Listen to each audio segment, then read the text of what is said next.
Hi, my name is Jessica. I study at Takano Idiomas, and today I'm going to be your chef. I will prepare chocolate cake for you. We will have a tablespoon, a cup, a bowl.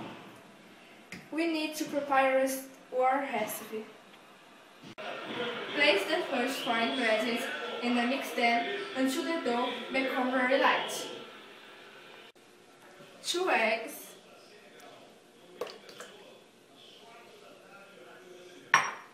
a cup of milk,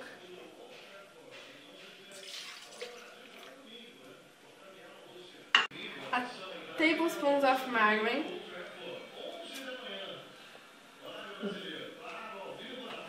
1½ cup of sugar,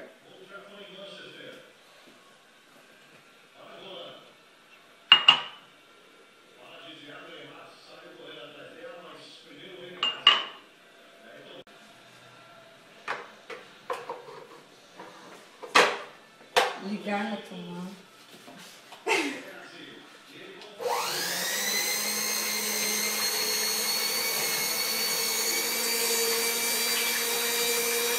After that, mix the rest of the ingredients, enjoy them with the dough and beat a little bit more. 2 cups of flour, a tablespoon of baking powder,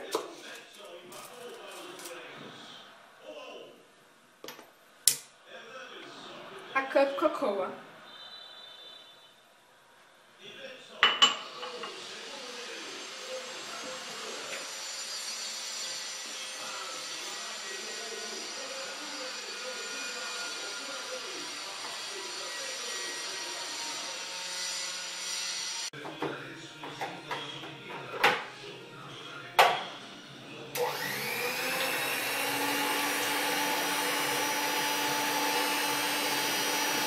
Then, place the dough in a greasy baking pan and put in the oven 25 minutes.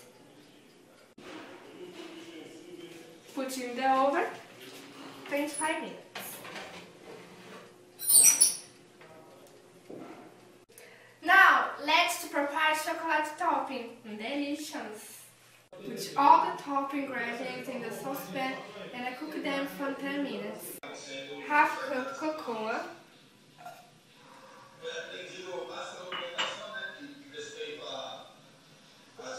a cup sugar,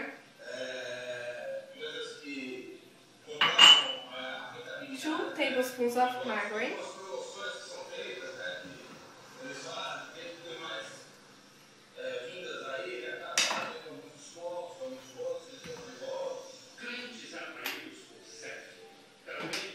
four tablespoons of milk, 1, 2, 3, 4.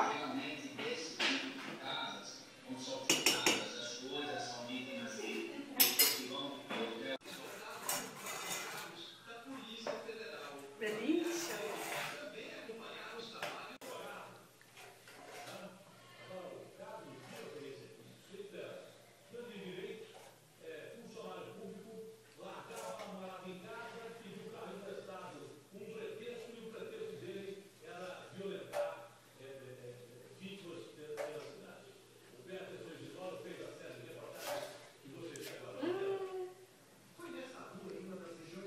Over the cake. Very good.